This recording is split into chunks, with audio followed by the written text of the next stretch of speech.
Hey there, Transformers. Welcome to Work Transformed, the podcast that tackles the ever-evolving world of product development, project chaos, and everything in between.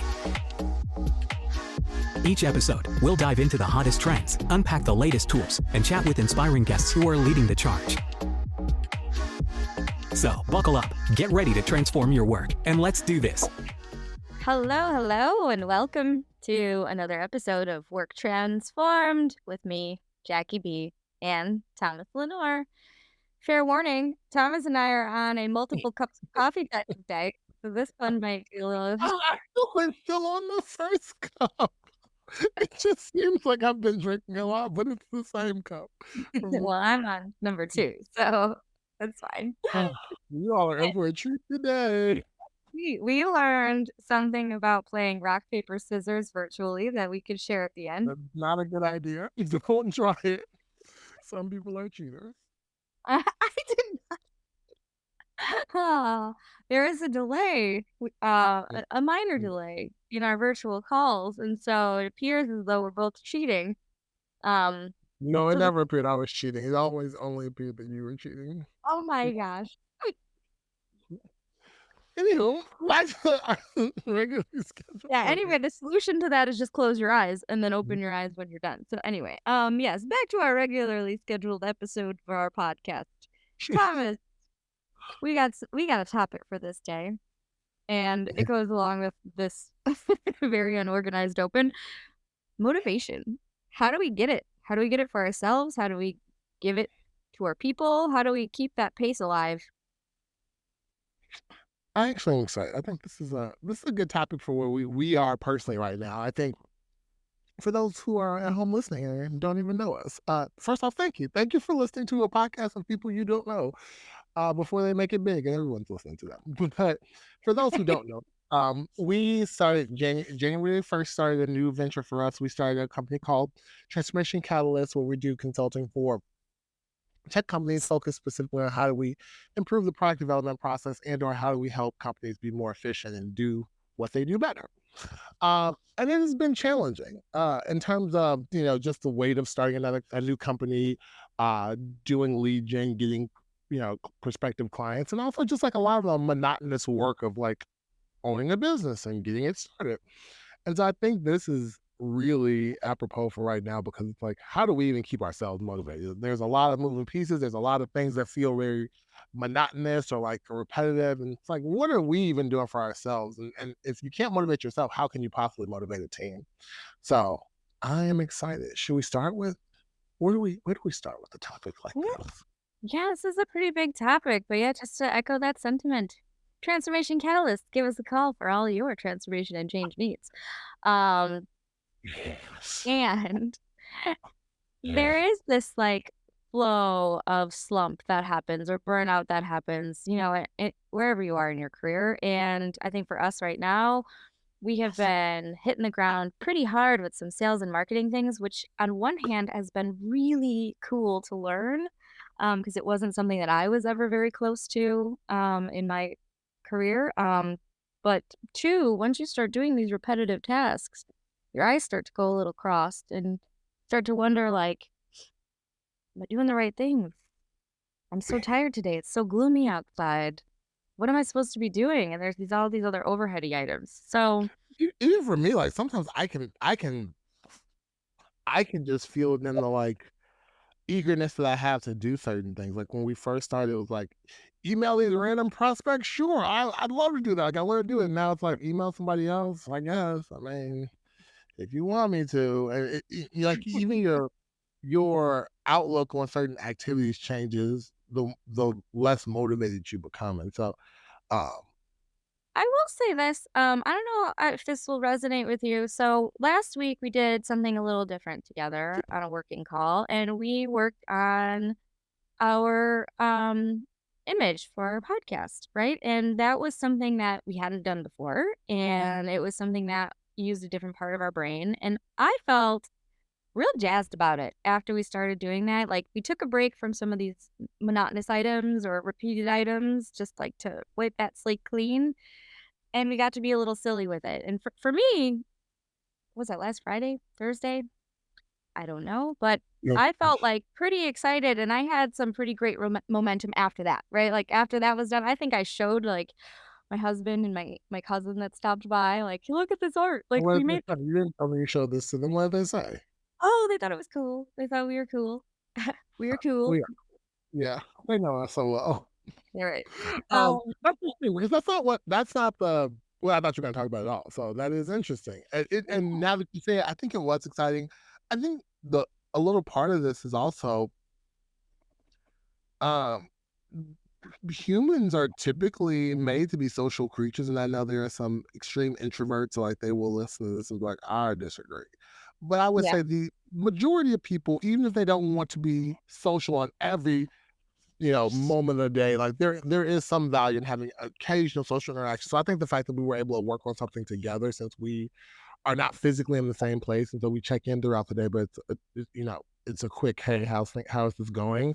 Versus like let's actually partner and do something together in real time. Like I think that helped, and it actually Mhm. I think reinforced what I was going to say, which is I thought when you said we did something different, you were going to talk about when we went and did like the co-working space, because Well, that yeah. to me was very energizing. Now, I will say this: we did not get as much done as we could have because we spent a lot of time socializing on non-work related stuff. But at the same time, like, I think that helped to fill my cup. I'm going to use this phrase. I'm pretty sure a lot throughout this episode, but like helped to refill my cup. It was like, oh, I'm not confined to my basement where I work anymore. I'm not stifled to like figure this out on my own or feel like I'm bothering Jackie because she's a foot and a half away from me and I can just ask her. It Mhm. just helped me to like get over my funk and just feel good. Like even going outside my house, walking to the train, getting on the train, going to the place, doing things help to like refill my cup. And so I think sometimes it's not always about how can you give people incentives or how can you celebrate the wins and how can you do all those things which are important. Sometimes it's just like how do you make the work that has to get done regardless of what the work is, how do you make it feel different, how do you make it feel more exciting or more energetic or more social, like how do you make the work different? Yeah. I was just gonna say, I think I'm gonna keep an eye out for because outside of working on the cover art for the podcast, I noticed that we have days where we will just say, "Do you wanna stay on?" And, we'll do our respective working items, but on this virtual call together, and I found, like, I do very well with that. Even though we're not working on the same thing, even though, like, we're off in our own worlds writing articles or reaching out to people or doing or, scouring LinkedIn for the next best idea, um, it's so nice because when you have that, like, fluttering thought, you can be like, "What about this sentence?" Or, "I said this word 5 times. Can you help Yes, me with this word?" absolutely. Yeah. So, For me, it's yeah. even like accountability piece, even though accountability and motivation don't usually go together. But it's like I don't want to do this task, but like I know Jackie's sitting here. It feels like she's sitting at the desk next to me, even though she's not.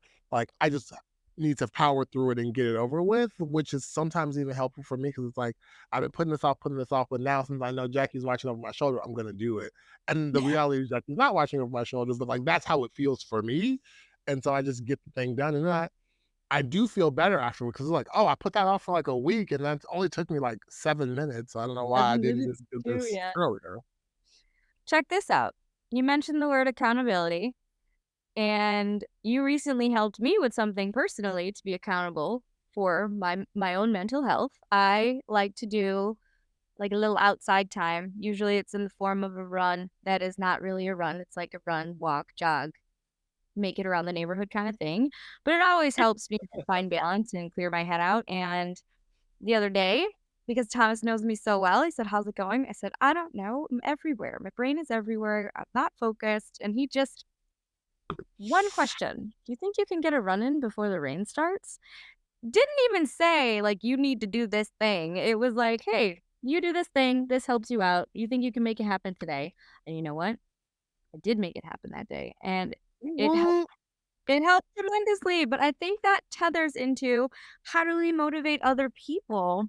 And really, a lot of motivating other people is knowing what drives them and finding those ways to kind of ask those really powerful questions that'll touch on those drivers and help them start to succeed in maybe those tasks that they don't really like doing so much. and that's challenging for some people. I'm just gonna you know, I'm gonna play devil's advocate. I don't like to play anything with the devil, but I it's also not the opposite of what you're saying. It's just a challenge.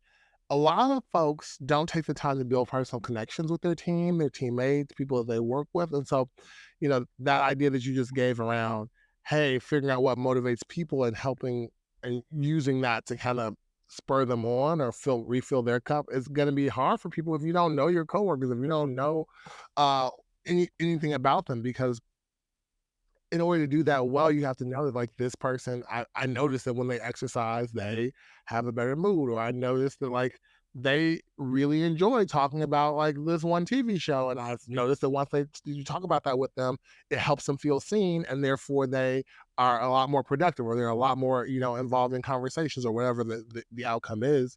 I was But it gonna say, requires you to know that person. yeah, I was gonna say, if you know people and you give them that kind of courtesy, it usually like allows them to feel a little more open, safe in the space, Mhm. if you will. And then like it just depends on what you're doing, but I'm gonna pivot slightly. When you have a team and you're responsible for helping them figure out what their career growth opportunities look like, right? Sometimes you could miss something huge if you don't know that person as a person, right? I'm not saying you need to like write an autobiography of you know what they were like when they were 4 and beyond. But there's people that are very nurturing and they love to be able to help people and they tell stories about how they make these big family dinners, or they love to take on tasks like watching their cousins or their nephews or their nieces, and like you get a sense that, oh, this person would work well with a project or an opportunity where they can really feel that sense of I've helped this group, right? And maybe you give them like the opportunity to do a big standing retro with some teams that were maybe not getting along or something like that, right? And so it goes back to again figuring out what is going to motivate them, and then you've got the right person for the thing that actually has to happen, right? Like, I don't know.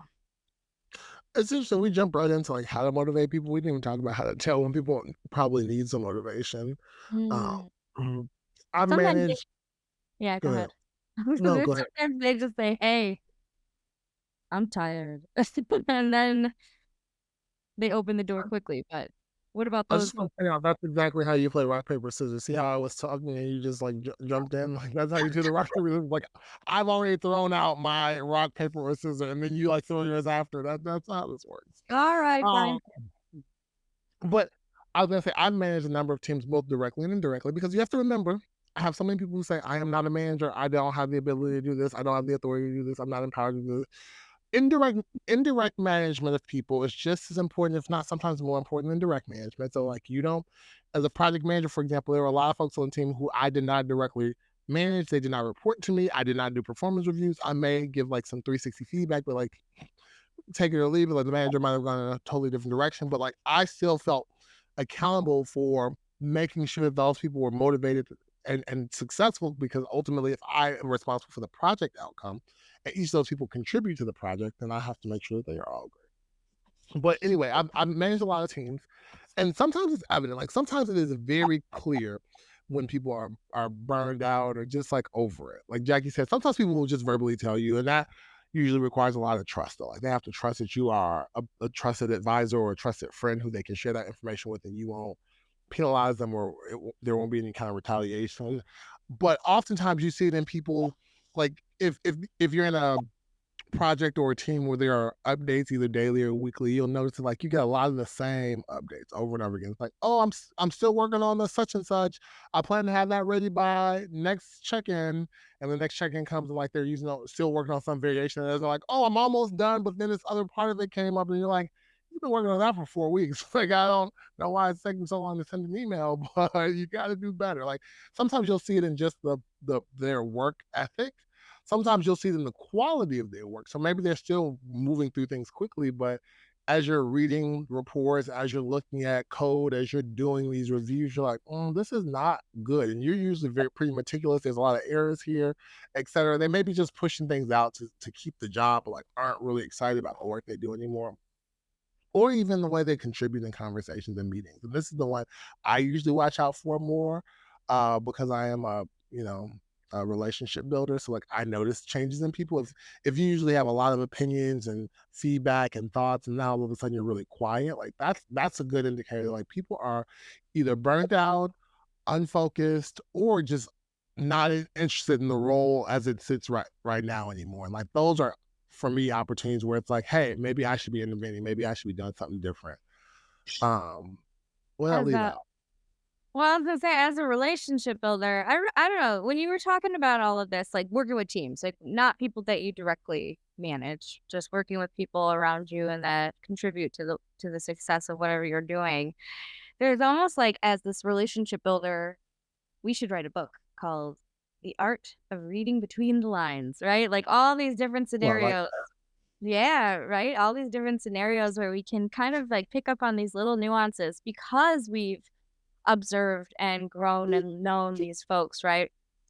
Like if, Sally comes into the meeting and has nothing to say and you're like, "Whoa, what's going on with Sally?" So what do you do? What do you do when that happens? Like say like your maybe most vocal and motivated person comes to a meeting and is just quiet and doesn't say anything and everybody's kind of looking at her or him and like, "What is going on with Sally today? Uh-oh, what's should we stop doing this thing?" Like, like how do we hedge that off? Because their burnout can impact other people's motivation, right? absolutely. Like, so how do And I we think hedge that's part of the problem. Like sometimes people are like, "Well, that's Sally's thing. I'm not Sally's manager. I don't want to get involved." But that is it's like a virus and sometimes can spread. But to Mhm. directly answer your question, for me it kind of depends. Because I also give people the benefit of the doubt. Everyone can have a single bad day. Like Sally came in today and has not been very vocal and did not have many things in this meeting. Like maybe Sally's having an off day. Maybe Sally's got a lot on her mind personally. I might still check in with her. Just like, hey, just check me, make sure you're doing okay. If it is a bad day, most of the times people will either say I'm just having a bad day, or they'll say nothing because they don't want to tell you what's going on. And if it's just one day, like I let it go. I don't pry because it's not my business what's going on with them. It does feel like an obligation to me to at least try to reach out in case they did need to talk to someone like a listening ear. But if they don't want to, they don't have to. They don't have to tell Yeah. me anything. Now, Yeah. if Sally comes in tomorrow and the next day and the next day and the next day and continues to repeat the same kind of behavior, then I think that there's a different course of action. And for me, I think I said this in a different podcast, but sometimes you just gotta call out the elephant in the room. Like sometimes we feel so nervous about like what we've observed and we want to tiptoe around it. I'm just checking on you. Everything okay? You sure? And the person's annoyed because they're like, why are you asking me this? And you're annoyed because they're not being truthful with you. And sometimes it just helps to say, I just realized lately you've been really quiet. And I know especially in that meeting we were having about data migration, typically you are like the expert on it, like you're the one who gives us all the advice and you didn't have much to say, so that was surprising to me. I just want to check in and make sure you are okay, see if you need anything, even like a listening ear. Sometimes just letting them know that you're willing to be a listening ear will open up that can of worms. Oh, I have a real life story and I hope the person who this I mean I won't say who it was, but I hope they don't get upset that I shared this story many years ago, probably like 9 to 10 years ago. Alright. Um, Something similar happened. Like, I was on this team, and this guy who was always pretty like vocal about technical things, he just was like really quiet, was really reserved to himself. He wasn't saying much. And this was going on for like 3 or 4 days. It became very apparent just because he was so vocal and like such a thought leader, I'll say, in that space. And so one day I just came to his desk and I was like, "Hey, you got a second?" He's like, "Yeah." I was like, "You want to grab some coffee?" And he's like, "I guess." Like he definitely didn't want to, but I think because we had a friendship, he was willing to do it. And I just was like, I told him I was like, "Hey, are you okay, dude?" And thankfully we were more like peers, so it wasn't a kind of power dynamic. There was just like somebody I knew who I was somewhat friendly with at work. Yeah. And he was like, "No, I'm not. I'm not doing well. Actually, I'm going through a lot. I don't want to talk about it right now." And I was like, "Oh, cool. I understand, man. I just wanted to let you know I was here for you." And Mhm. he was like, "Do you want to get a beer after work?" And I am not one of those people who grabs beers recreationally with people after work. Like if there's a happy hour, I'm gonna go, but like I don't get a lot of one-off beers. But because he said it and he looked like he needed it, I was like, "Oh, absolutely, absolutely, would love to go get a beer with you." And Mhm. we went and got a beer. And he told me this like very sad story about how he got into this really bad breakup and all these things were sad and like it was super personal, super emotional. But I think because I told him I was willing to like be a listening ear for him, it helped get it off his chest. Honestly, I obviously he wasn't like 100% better after. So like I feel great. I'm gonna go back to being my normal. So like he wasn't 100% better, but I did see like him feel a little bit better. Like he breathed a sigh of relief in that conversation and just to be able to say it Yeah. out loud to someone. You did that thing where you didn't treat the people like robots because 'cause we're not robots. I know AI wants us to be or wants to take over, but whatever, guys, we are still here. That is beautiful story. Real And life story, real life. And now one of my best friends, one of my best friends, I kid you not, in the world. So that's that why I is hope you good. look it up. See how you can make lifelong friendships by trying to motivate people by I just told being someone, "Hey, you're not yourself today. You're being very weird." That's how you make friends, guys. yeah. Well, okay, let me let me work that one back. You were empathetic, but you were also direct and specific and factual, right? And so you really took an approach that they talk about in Radical Candor by Kim Scott, a book you should read if you haven't read it, where you're not like just being empathetic for the sake of empathy. You're being direct, you're giving that feedback, and you're giving them like some real human touches there. Yes, yes, and I have read Radical Candor. It is on my bookshelf, uh, Yeah. behind me. I was gonna say something, and I can't remember. That's okay. I'll just say something different. Another thing I think is helpful when we're talking about approaching people if there is a power like a what do you call that when someone's a manager and someone's not? If there's like a seniority difference or a difference in kind of like management levels, one of the things I think that's super helpful is to take people to the side and like talk to them privately. I typically don't encourage you to call people out during a meeting. I've seen that go have I've seen that just go wrong more times than I'd like to imagine it. I think most of the times when that happens, people have the best of intentions, but like, let me give you an example. I was in a meeting once where we were talking about something and someone was clearly zoned out. So uh, they were being quieter than normal, but it wasn't so much the fact they were being quiet. Like you could just look at them and see that they were not in this meeting with us. Like they were staring out the window. Their mind seemed very like occupied. Like they just weren't themselves. And so the manager called them out. They're like, Jim, what do you think about this? First, I thought it was rude because you could tell they weren't listening. And this was a person who was typically pretty present in the meeting. So it wasn't like this was a repeated behavior that you were trying to break. Like this is a one off anomaly. So the person was listening. Now they feel uncomfortable. And you could tell they were going through something. And by like putting them on the spot, it gave you the opposite reaction of what you wanted. You were hoping they would just like come back to the meeting and be present. But in reality, they were now still off in that distant place wherever they were, and they were like self-conscious. They're like, "Oh my god, am I gonna get in trouble? Am I gonna get fired because this guy called me out?" And like they never came back to the meeting. So like I always encourage you to like do these things privately. Like have some compassion. If something was going on with you and people notice, like you wouldn't want them to call you out in the meeting. You wouldn't want them to put you on the spot. You want them to have some care and concern for whatever it is that you're going through. Even if it's just like Gosh, yeah. We're not in the business of punishing people at the stake. Like, let's not do that. some people are though. I've worked with people who are like that's their business. They're like, we want to make a public, A public what public do you call that? display. Yeah, Public of, display of of what this. you're So at. other people won't do it. And it's like, no, we don't. That's not how we operate. That's how to not motivate people. Well, I talked about this other thing and I didn't go into details. So maybe we'll talk about it for just a second. But what sometimes people are burnt out because things are going on in their personal life or because they are distracted or upset or frustrated. Sometimes they're just like, I've been doing the same thing for 10 years and like I'm over it.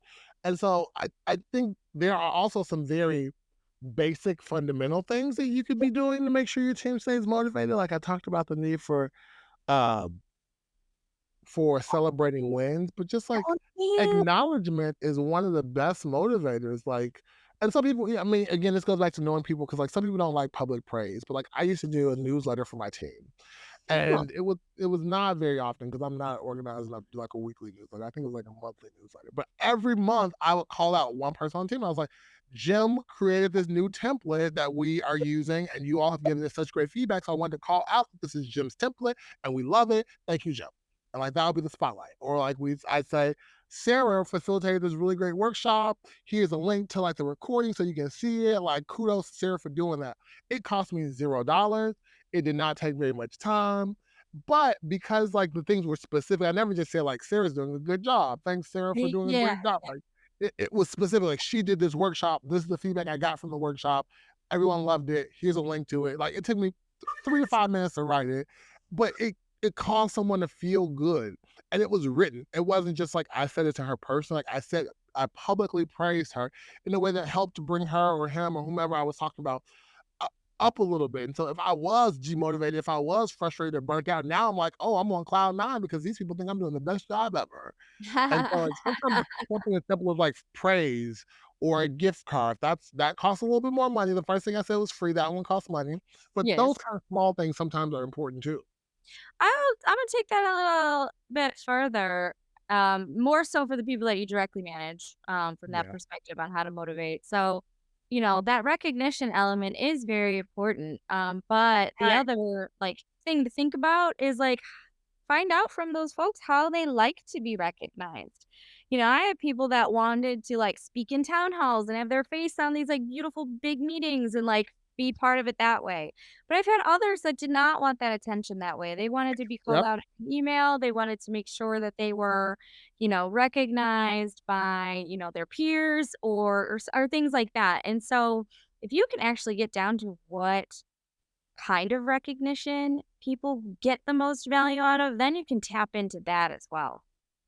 I'll give you one more type of recognition. You talked about public praise, you talked about private, email correspondence or other things. Some people like high visibility projects. Some people don't need to be praised at all. Like you don't need to send, and I think I kind of fall in this bucket. I don't need you to send an email to the company that said Thomas did this great thing. I know I did a great thing because everything I do is great. I don't need you to talk around the town hall. I actually don't like that kind of attention. But I want you to say, Thomas, we got this project coming up. It's very high visibility. It cannot fail. We can only think of you. You are the best person to get this project done. Please own this project. And like I know for some people that's like, oh, I'd never do that. It's cringy because it sounds like I'm putting this pressure on this person. But that's why you have to know the person. Because like some people they don't see that as pressure or No, they see that as overly burdening. trust. And It's like my boss sees me. They know I'm good at this. Like, oh my God, they chose me out of everyone who could have been chosen. And so, that's just, for folks who are trying to brainstorm other opportunities for folks, that is a good way for some people. yeah. Motivation Station. Welcome Oh, to our podcast about motivation. someone's in a good mood today. Coffee has now kicked in. um, are there Wait, things that are demotivating that you think managers do or other even peers do that take people from a place of like excitement and joy and put them in a place of frustration and burnout? yes. Someone just recently shared this interesting thing with me, who shall remain nameless. But speaking of like recognition, sometimes after a big program or project, there is this like huge email that goes out to say thank you for all these like wonderful moving parts and thank you for leading this thing. And the worst is when you leave someone out that was an integral part of that actual thing. And so this person that I am friends with was left out of a thank you note that was company wide. And it was just like, ooh, like, cool.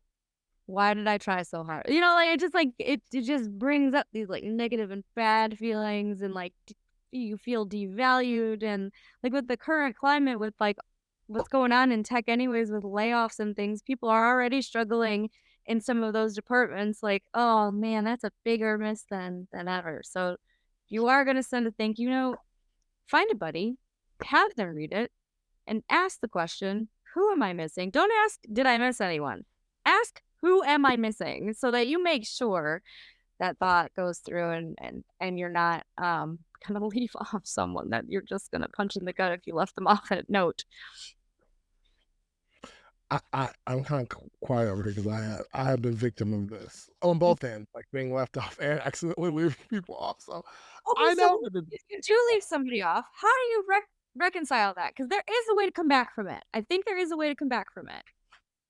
well, the time I did it, and it was an all company email. I was just sending a second email, and I was like, "Hey, I I left this person off," and I was like, and I feel awful because they actually did contribute a ton of work, and so I don't want anyone to ever feel like they were undervalued. Like I said, all these things.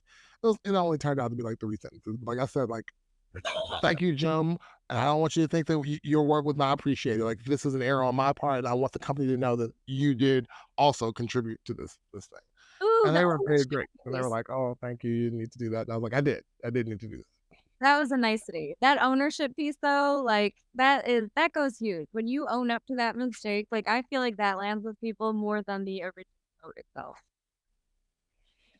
Uh, I'm curious. Did you have something else in mind though? Like Oh that can't no. be the only answer. Oh, so you were just genuinely curious of how to come back from that. I mean, Yeah. I'm pretty sure there are probably other ways to come back from it too. But like that was the easiest for me. Someone immediately messaged me and they're like, "Hey, Thomas, you know you left this person off." I was like, "Nope, definitely did not know that. Thank you for letting me know." But in addition to like that course of action where you're inadvertently demotivating people, I think there are ways that we talk to folks that can be demoralizing, demotivating, disenfranchising. Even when we talk, I see it most when we talk about failure. Failure Mhm. is typically not attributable to a single person. There are cases where I guess it could be, but that's a performance concern, which we can talk about in a different episode. But for the most part, success is a team sport and failure is a team sport. We as a team succeed together or fail together. And when we fail, we don't look for blame. We look for opportunities to learn and grow. And Yeah, that so word blame. I was hoping you were gonna say that. Mhm, mhm. So that's an area where I think we can quickly demotivate teams because it's like we worked hard and we did not hit our goal. And sometimes we don't even recognize the fact that the goal might be either unattainable or the work that was scoped, regardless of how hard we worked, was not going to meet that goal. And so when we go in and blame people, we don't use it as an opportunity to inspect and then adapt for future performance. We are telling the team you were at fault. You were the problem. And that leads me to believe maybe I'm not at the right place. Maybe I'm not in the right company that's going to help grow me or help me, overcome some of these challenges. And so that's something I'd be mindful of. Language. It's not always intentional. Like I've seen managers who unintentionally said things that were like very demotivating. I think it's often about word choice. Be very intentional about how you say things and what you say. And I'd say if you have to deliver bad news, even more than if you have to deliver good news. If you have to deliver bad news, I would say as much as you can run through it in your mind. If you can write it out, at least the key points, so that you make sure that you're not, ad libbing and saying something that is hurtful. Oh my gosh, the bad news. Make sure if you're delivering bad news that it is factual, that you describe the impact and you remove any and all emotion from your own self with it. Like, right, you could be upset. And that's fine too. Like as a manager, sometimes we get upset. We're people. Managers are people too, you guys. And but yeah, this bad news piece is like the more you come at it with like positive intent, this is something I was gonna like kind of touch on a little bit. If you lead all of this, all of everything that we've discussed with a positive intent in yourself, like you will be able to get to the other side, whether it's trying Mhm, to motivate somebody or trying to get through a failure, um, or trying to deliver bad news. If you come from a place of positive intent, step one is already check marks complete. Now you can move on to the next step, and maybe that is delivering the news. Um, when you talked about failure, I just want to step back for like a second. And we talked about this word blame. Like this happens. This happens so frequently. And I think that there's more impacts than just demotivating a team or an individual.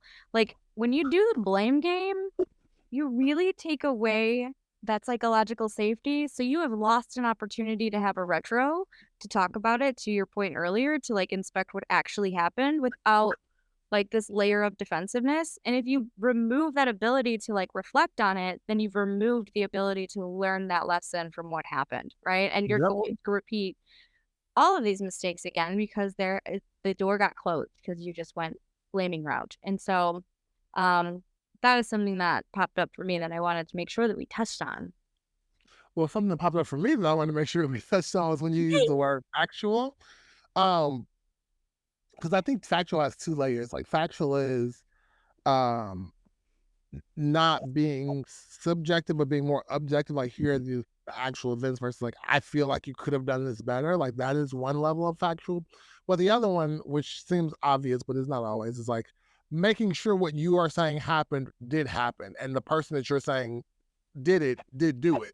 And so sometimes it's not about like just having the sequence of events, but it's like, and then going and doing like having conversations with people and saying like, who sent that email exactly? Because like it was told to you that Jeff sent the email, but in reality, Jeff forwarded the email because Sally sent the email. And so it's like now I've gone and penalized Jeff when he's just doing his job to make sure the word got out there, and the word came from someone else. And so I it's got like, an amazing example that just oh, pops go in my for it. head. It's not even tech industry related, but it is work related. So my husband, my partner, he's also a manager of people. And this factual thing just came up the other day. So he works with other vendors.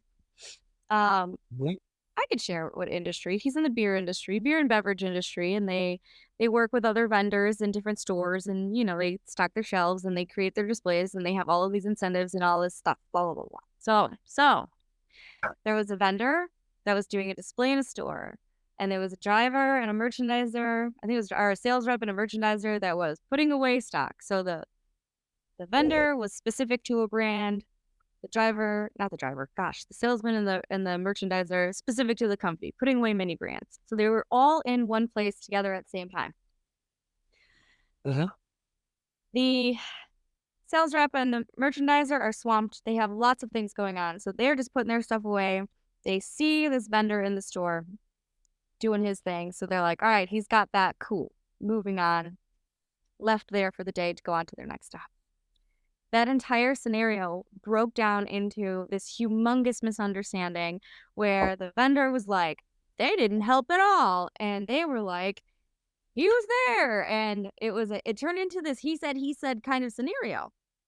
And so we were discussing, like, what do you do when you don't have the facts? What do you do when there is this, like, tension, headbutting? Now they're all demotivated to do a good job. Like, what do you do when you don't have the And facts? definitely probably won't want to work together again in the future because now there feels like a lot of tension and confusion. Right? And so what we talked through, the solution of this, like, potential, like, blow up being was, hey, call out what didn't happen. You were all together and no one said, hey, confirming I'm going to get this and you're going to get that. There was no acknowledgement of each other's existence in the space. So number one, if you're all together and you have an assumption, validate your assumption. Oh, I assume he's going to put this stuff away. Let me quick validate it. So that was thing one, and that was an approach I used. The second thing was, Eric being a manager is able to get involved at all these different levels, and then just articulated, oh, hey, something you might not know, vendor, is that we have XYZ number of incentives right now. So these guys are actually super swamped. So the reason they thought you were going to just do it is because they got 12,000 other stops to do, or whatever that is. Like, give the information, like, oh, just so you know, here's where they're coming from, and then team, here's where he's coming from. He wants to do a good job. He's our vendor. He wants his brand to be successful.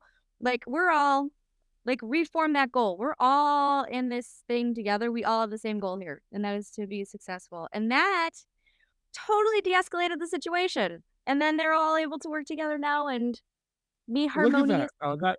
That goes back to your assumption of positive intent. I think that's one of the universal principles here. It's like if I assume that everyone does have their, the collective best interest at heart, how would I respond or operate in that context? Because we operate from the I'm hurt. I know this thing that I assume in my brain is correct and it's true. But if we took a step back and said, I don't know that this is true. I know that this is what I believe to be true, but I don't know that this is true. How then would I respond? How then would I react? How then would I talk to people? Yeah. And I think all that leads to motivation, demotivation, and burnout. Like if people speak to me harshly every day because they in their mind think I'm an a-hole, even though I'm not, then I'm not going to show up the same way. What do you Versus think if they everyone's eat so nice to me, even when I'm having a bad day, my coworkers are super supportive and checking in with me. I'm going to show up to work my best self every day because I love this place. I love this atmosphere. Anyway, we're getting toward the end of our episode here. And you usually have a hidden topic that you didn't talk about that you want to sneak in. What you got today? I got a hidden topic? Oh, no, I don't.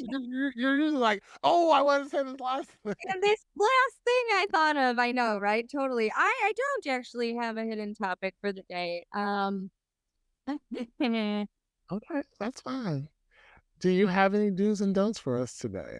I do. I have a whole lot of notes that I took. All right. So, in talking about motivating yourself and your people and what you can do to make these things successful. So, the first thing that Thomas and I had talked about is like, how do we stay motivated launching this business? And some of the things that we've done either organically or we've actually called out is working together on our tasks. We just like sit together, even if it's separate tasks. Being able to have that like kind of connection to the human side of things has helped us.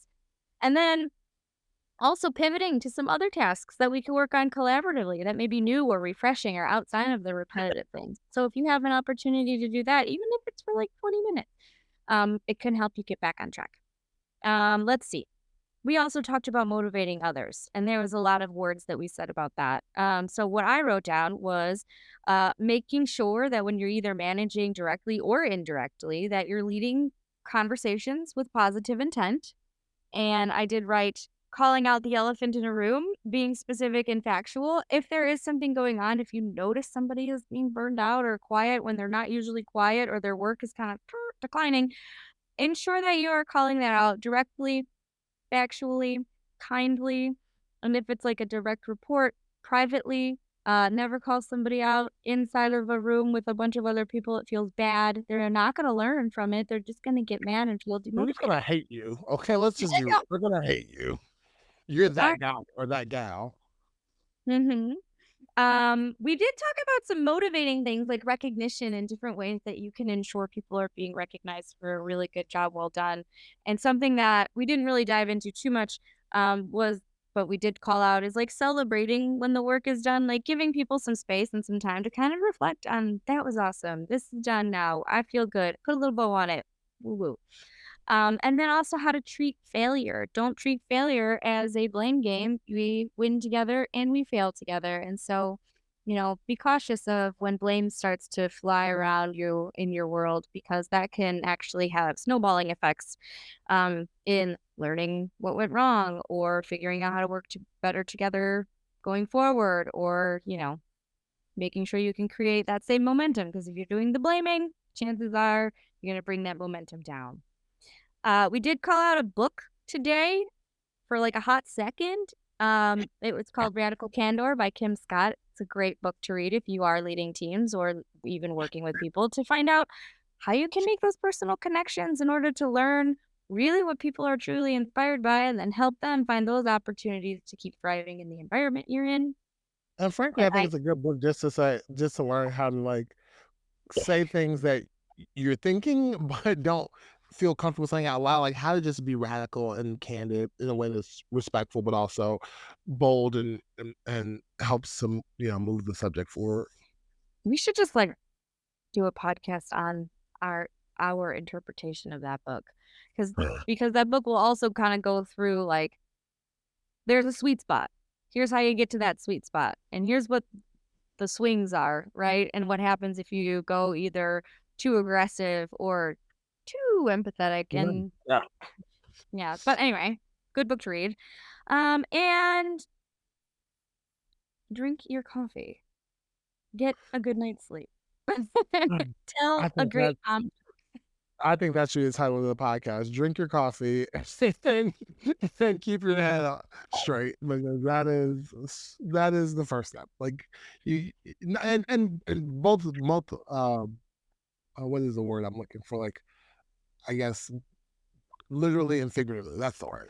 Literally drink your coffee because it will help you. But like figuratively, like you can't motivate others if you yourself are not motivated. If you're not presenting your best self. If you're not coming to meetings feeling like you're an active participant. So like drink your coffee, come to work ready to do the work, and then you can help others. Put your seatbelt on before trying to help others.